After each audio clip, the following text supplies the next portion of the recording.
Good evening friends. एक बार फिर से आप सभी का बहुत बहुत स्वागत है आपके अपने YouTube channel MIA computer institute में। तो फ्रेंड्स, आज की इस चैप्टर वाइज सीरीज की क्लास में डिस्कस करने वाले हैं chapter number 8 digital financial tools से रिलेटेड कुछ इम्पोर्टेंट क्वेश्चन। यह चैप्टर नंबर 8 का पार्ट नंबर 3 है।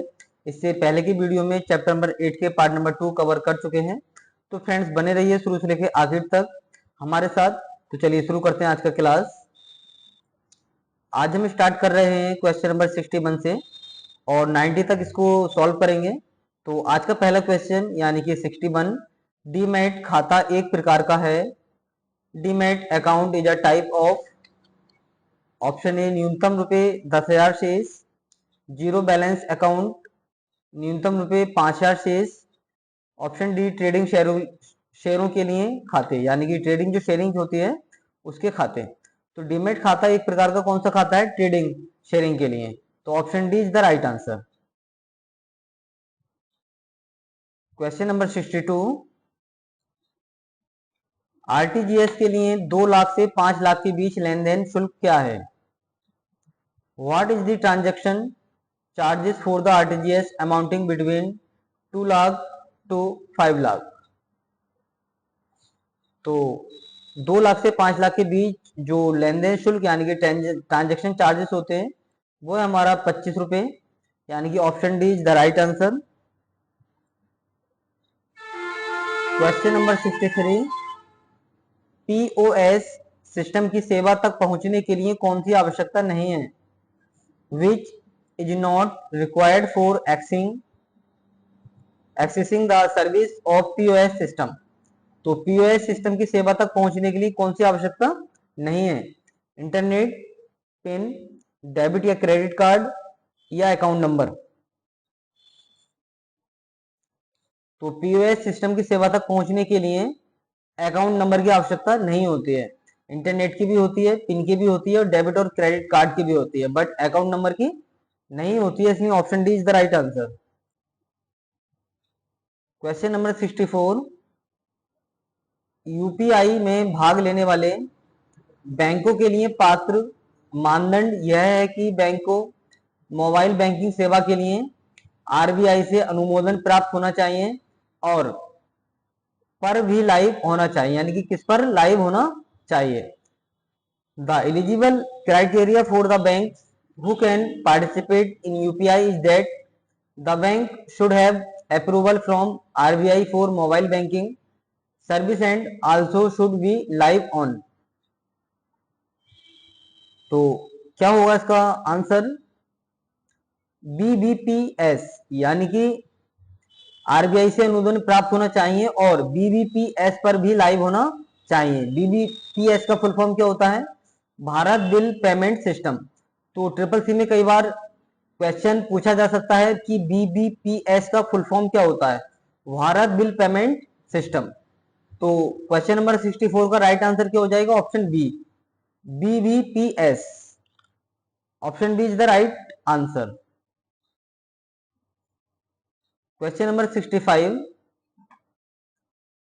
P2P भुगतान एक ऑनलाइन तकनीक है जो ग्राहकों को अपने बैंक खाते या क्रेडिट कार्ड से इंटरनेट या मोबाइल फोन के माध्यम से किसी अन्य व्यक्ति के खाते में धनराशि स्थानांतरित करने की अनुमति देता है।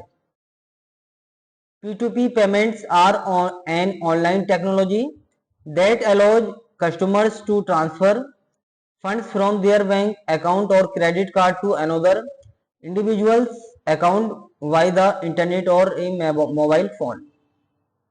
तो P2P भुगतान एक ऑनलाइन तकनीक है जो ग्राहकों को अपने बैंक खाते या क्रेडिट कार्ड से इंटरनेट या मोबाइल फोन के माध्यम से किसी अन्य व्यक्ति के खाते में धनराशि स्थानांतरित करने की अनुमति देता है। ट्रू या false? Option is the right answer. True है बिल्कुल।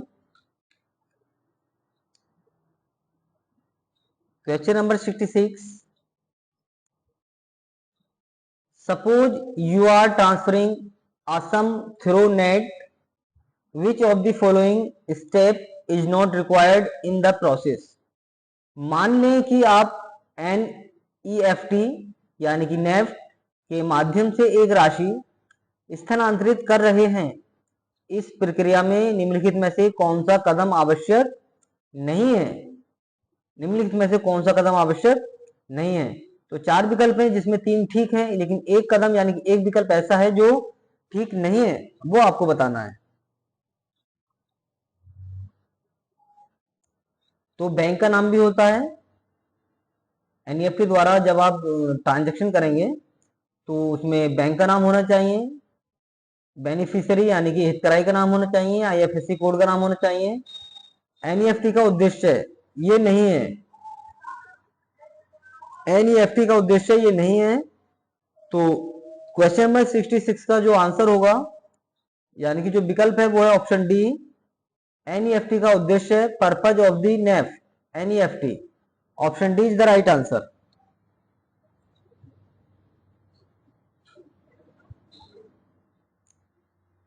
क्वेश्चन नंबर 67, आवर्ती जमा एक विशेष प्रकार का सावधि जमा है जो बैंकों द्वारा दिया जाता है। A recurring deposit, it is a special kind of term deposit offered by banks. True या फॉल्स? तो कथन बिल्कुल ठीक है, यानी कि हमारा जो स्टेटमेंट है वो ठीक है। आवर्ती जमा एक विशेष प्रकार का सावधि जमा है जो बैंकों द्वारा दिया जाता है। Option A is the right answer.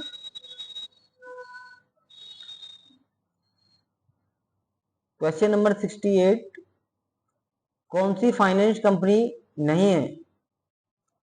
4 विकल्प हैं जिसमें 3 फाइनेंस की कंपनी है। एक विकल्प ऐसा है जो फाइनेंस कंपनी में नहीं आता है, वो बताना है आपको। Option A hire purchase with company, option B IRDA, option C mutual benefit finance कंपनियां, ऑप्शन डी ऋण कंपनी। तो कौन सी फाइनेंस कंपनी नहीं है? IRDA. Option B is the right answer.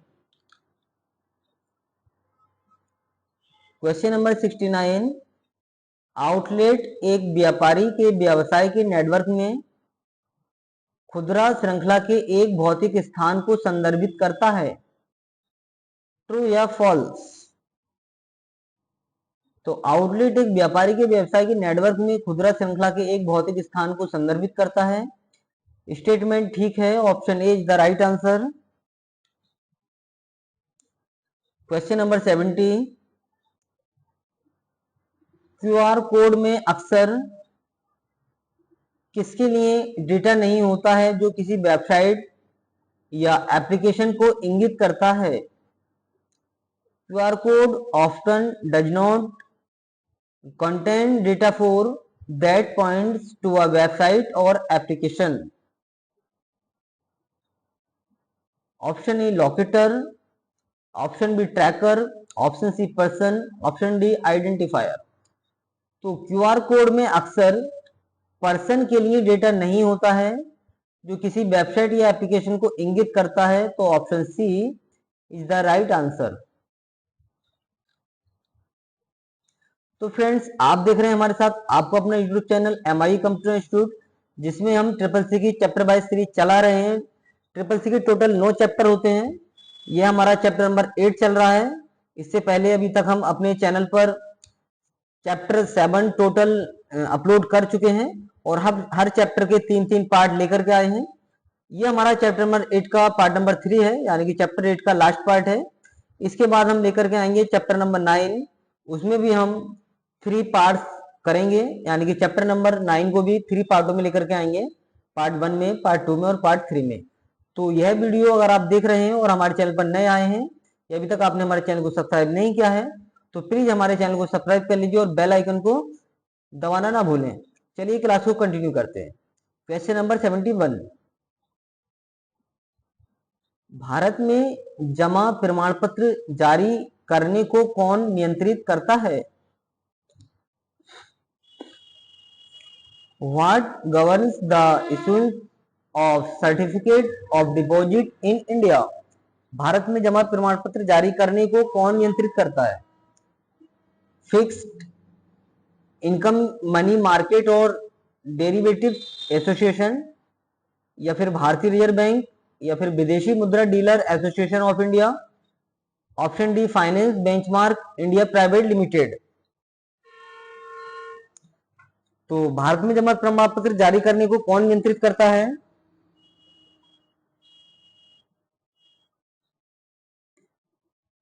तो वो है हमारा रिजर्व बैंक ऑफ इंडिया, यानी कि भारतीय रिजर्व बैंक।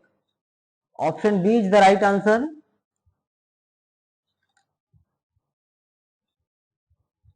यहां पर डा बनेगा, गलती से टा बन गया, फिक्स्ड है, गलती हो जाती है।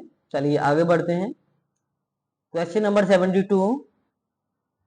वह बुनियादी लेन देन जो AEPS पंजीकरण के माध्यम से नहीं किया जा सकता है।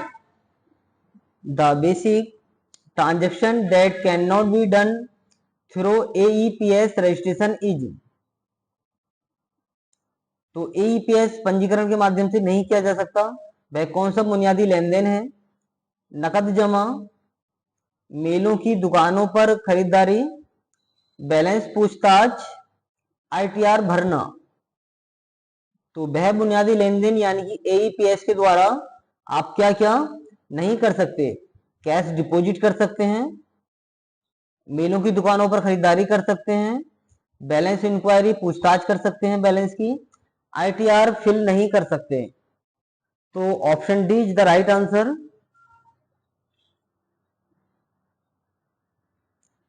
Question number 73। डेबिट कार्ड अनपढ़ के लिए सुरक्षित है। Debit card is safe for the illiterate, यानी कि डेबिट कार्ड अनपढ़ के लिए सुरक्षित है। ट्रू या फॉल्स? तो मैं आपको यहां पर बता दूं कि जो डेबिट कार्ड होता है वो अनपढ़ के लिए सुरक्षित नहीं होता। कई बार क्या होता है कि जो बिना पढ़े लिखे व्यक्ति होते हैं तो उनके पास कॉल आती है और वो जो साइबर ठगी होती है वो उनको कई बार अपने झांसे में ले लेती है और वो कोई अपने नजदीकी का रिश्तेदार बता देती है। लेकिन अगर आप सोच रहे होंगे कि ये तो कोई जरूरी नहीं है कि ये सब कुछ अनपढ़ के साथ भी होगा, पढ़े लिखे के साथ भी हो जाता है। तो फ्रेंड्स, AI चल रहा है, AI का जमाना है, तो बिल्कुल आपके सगे संबंधी की आवाज AI द्वारा निकाली जा सकती है। लेकिन फिर भी जो व्यक्ति पढ़ा लिखा नहीं है तो उसको इतना थोड़ा ज्ञान नहीं होता, अगर वो सगे संबंधी की आवाज भी ना निकालें और वो बैंक से ही बता दें, और आजकल अनपढ़ व्यक्ति जागरूक नहीं है तो उसके लिए तो सिक्योर ही नहीं है डेबिट कार्ड, तो कहीं ना कहीं उसके लिए सुरक्षित नहीं है। अनपढ़ के लिए कहीं ना कहीं आकर के वो नुकसान कर सकता है या किसी बहाने से कोई पूछ सकता है, जबकि पढ़ा लिखा कुछ तो कम से कम कि उसके जो चांस है वो बहुत कम है ठगी के, यानी कि ठगी का शिकार होने के पढ़े लिखे के चांस कम है, जबकि अनपढ़ के ज्यादा है। तो क्वेश्चन में यही पूछा गया है कि डेबिट कार्ड अनपढ़ के लिए सुरक्षित है या नहीं। तो यह हो जाएगा हमारा फॉल्स कि डेबिट कार्ड अनपढ़ के लिए सुरक्षित नहीं है। Option B is the right answer. Question number 74। E wallet की उपयोगिता किसके समान नहीं है? तो ई वॉलेट की उपयोगिता रुपए कार्ड के समान होती है, डेबिट कार्ड के समान भी होती है, कैश कार्ड के भी समान होती है, लेकिन क्रेडिट कार्ड के समान नहीं होती। तो ई वॉलेट की उपयोगिता किसके समान नहीं है? Credit card. Option C is the right answer. Question number 75। किस तारीख से सभी बैंकों ने लेन देन के लिए अपनी ATM की लागत को साझा करना शुरू कर दिया है? From what date all banks have started to share their ATM cost for the transaction. तो फ्रेंड्स, आपने देखा होगा कि जब पहले डेबिट कार्ड हमारा चलता था तो उसमें क्या होता था, जैसे स्टेट बैंक का डेबिट कार्ड है, पंजाब नेशनल का बैंक का डेबिट कार्ड है, और कुछ अदर और हमारी बैंक की हो गई HDFC बैंक का या सेंट्रल बैंक का हमारा जो ATM कार्ड या डेबिट कार्ड है। तो उसमें क्या होता था, जैसे SBI का डेबिट कार्ड या ATM कार्ड हुआ तो उसको पैसे निकालने के लिए हमें स्टेट बैंक के ATM कार्ड में ही जाना होता था, यानी कि जो स्टेट बैंक का एटीएम होता था वहीं हमें जाना होता था। ऐसा नहीं था कि स्टेट बैंक का ATM है और हम पंजाब नेशनल बैंक के ATM से पैसे निकाल लें।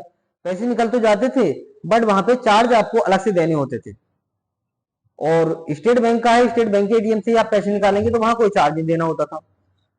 तो क्या हुआ कि जब इन्होंने देखा कि इससे व्यक्ति को थोड़ा दिक्कत भी होता है कि जिस ATM कार्ड का एटीएम, जिस बैंक का एटीएम है उसी से पैसे निकाल के अगर दूसरे से निकालें तो पैसा पब्लिक का ज्यादा जाता था।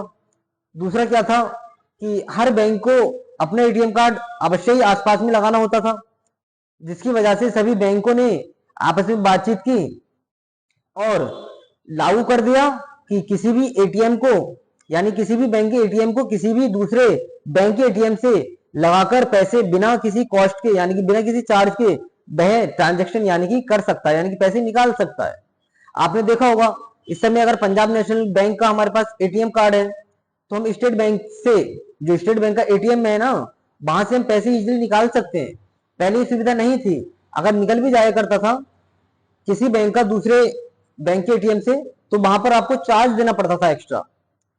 तो अब हमें चार्ज नहीं देना होता। तो ये सुविधा कब से हमारी स्टार्ट हुई, यही इसमें पैसे में पूछा गया है।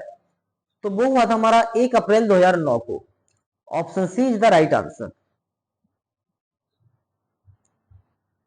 क्वेश्चन नंबर 76, क्रेडिट कार्ड के लिए एक सुविधाजनक विकल्प है।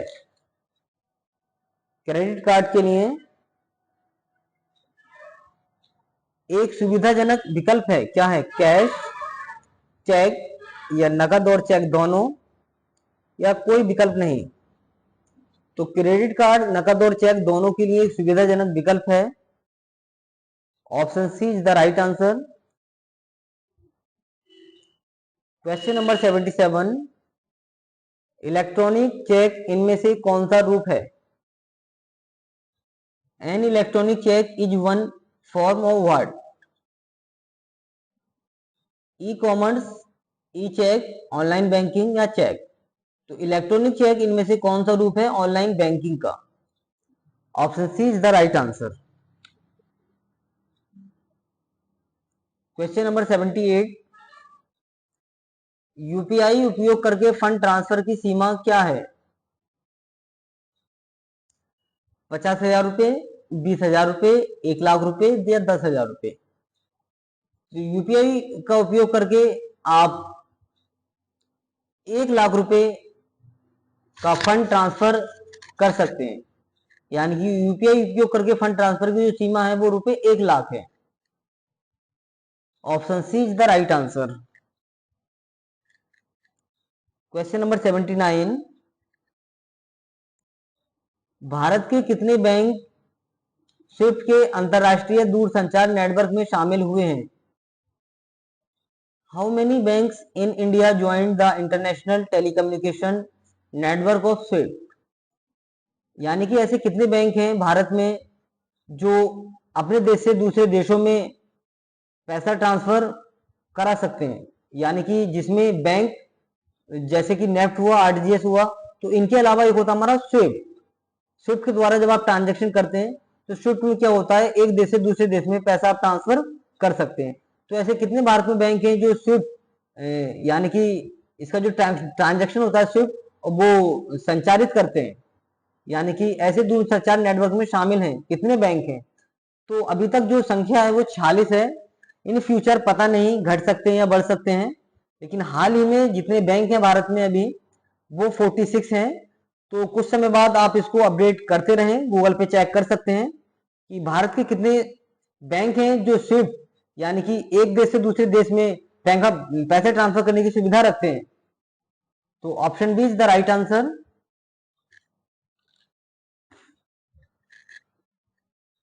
क्वेश्चन नंबर 80, IIN NPCI द्वारा प्रत्येक APV प्रणाली को जारी किया गया एक 6 अंकों का विशिष्ट नंबर है। Option A true.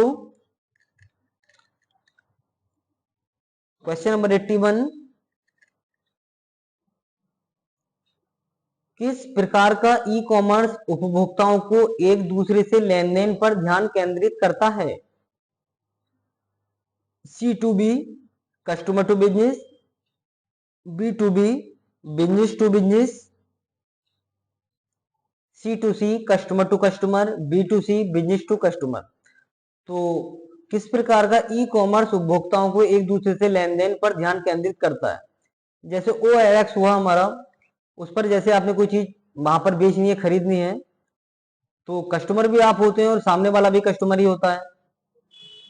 तो वहां पर जो ट्रांजेक्शन नहीं, बल्कि वहां पर जो उपभोक्ताओं को एक दूसरे से लेन देन पर ध्यान केंद्रित कराता है, वो कौन करता है? C2C। OLX पर खरीदारी और सेलिंग, यानी कि सेलिंग जो परचेजिंग करते हैं आप, तो वह क्या कहलाती है हमारी उस पर? C2C, यानी कि customer to customer. Option C is the right answer.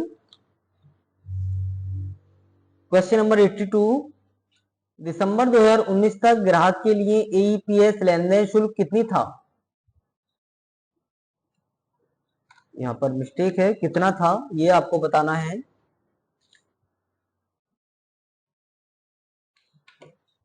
तो 2019 तक ग्राहक के लिए AEPS यानी कि फिंगर लगाकर बायोमेट्रिक से जो आप ट्रांजेक्शन करते हैं, तो 2019 तक उस पर कितना रुपए का शुल्क था, ये आपको बताना है। उस पर 15 रुपए पर ट्रांजेक्शन का शुल्क था। कितने रुपए का था? 15 रुपए पर transaction. Option B is the right answer. Note, आज के समय में इसका शुल्क हटा दिया गया है, यानी कि आज अगर आप AEPS से कोई ट्रांजेक्शन करते हैं तो वहां पर कोई भी शुल्क नहीं लगता है। लेकिन आप जाते होंगे दुकान पर, तो दुकान वाला आपसे क्या करता होगा? पैसे लेता होगा। तो वो वही क्या कहते हैं कि भाई दुकानदारी अपनी कर रहा है, समय खर्च कर रहा है, आपको सुविधा दे रहा है, तो इसलिए वह आपसे पैसे हायर करता है। ठीक है, वैसे अगर आप खुद से अगर आप निकालें तो कोई अतिरिक्त चार्ज नहीं लगता है AEPS द्वारा ट्रांजेक्शन पर। ठीक है, चलिए आगे बढ़ते हैं। क्वेश्चन नंबर 83, UIDAI का फुल फॉर्म क्या है? इसका फुल फॉर्म आपको बताना है। UIDAI का फुल फॉर्म क्या है? Unique identification authority of India, यानी कि भारतीय विशिष्ट पहचान प्राधिकरण। Option C is the right answer. Question number 84, Bharat में क्रेडिट कार्ड शुरू करने वाला पहला बैंक कौन सा है? भारत में क्रेडिट कार्ड शुरू करने वाला पहला बैंक कौन सा है? यानी कि उस बैंक का नाम बताना है आपको जिसने क्रेडिट कार्ड को शुरू किया था। वो है हमारा central bank of India. Option D is the right answer, central bank of India. Question number 85, लेन देन आईडी और संदर्भ संख्या किसके समान है? सॉरी दोस्तों, लेन देन आईडी और संदर्भ संख्या समान है। ट्रू या फॉल्स में आपको बताना है।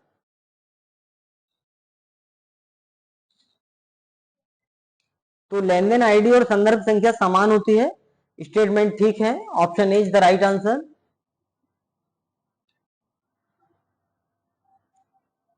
क्वेश्चन नंबर 86, भारत में नेफ्ट की सुविधा किस वर्ष में शुरू हुई थी? यानी कि भारत में NEFT की सुविधा किस वर्ष में शुरू हुई थी? 2005 में। किसमें शुरू हुई थी? 2005 में। Option B is the right answer.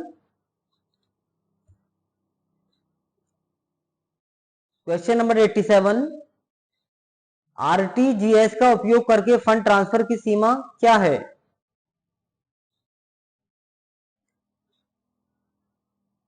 दो से 20 लाख, केवल 2 लाख, 2 लाख या 2 लाख से अधिक कोई भी रकम, 2 से 5 lakh.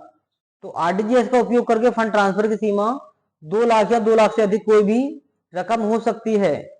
Option C is the right answer. Question number 88, digital wallet pockets किस बैंक द्वारा शुरू किया गया एक संपूर्ण भुगतान समाधान है? The digital wallet pockets is a complete payment solution launched by which bank? HDFC, SBI, ICICI, IDBI। तो डिजिटल वॉलेट पॉकेट्स ICICI द्वारा शुरू किया गया एक संपूर्ण भुगतान समाधान है। Option C is the right answer. Question number 89, KYC का पूरा नाम क्या होता है? What is the full form of KYC? Know your customer, अपने ग्राहक को जाने। तो केवाईसी का पूरा नाम क्या है? नाउ योर कस्टमर, अपने ग्राहक को जानो। Option A is the right answer. आज का last question, question number 90। Banking क्षेत्र में बड़ी संख्या में चेकों के तेजी से निपटान में कौन मदद करता है? OMR, OCR, BCR, MICR. तो MICR, magnetic ink character recognisation, इसका फुल फॉर्म होता है। तो option D is the right answer. इसके बाद नीचे हमने यहां पर आंसर की दी है सभी क्वेश्चन की, 1 से लेकर 90 तक की। तो फ्रेंड्स, ये था हमारा चैप्टर नंबर 8 का लास्ट पार्ट, पार्ट नंबर 3। इसके बाद लेकर के आएंगे हम चैप्टर नंबर 9, और इसमें भी हम 3 पार्ट कवर करेंगे, जिसमें प्रत्येक पार्ट में 30 क्वेश्चन लेकर के आएंगे। तो देखना ना भूलें हमारा इससे अगला क्लास। तो मिलते हैं अगले वीडियो में कुछ नई जानकारी के साथ। तब तक के लिए टेक केयर एंड बाय।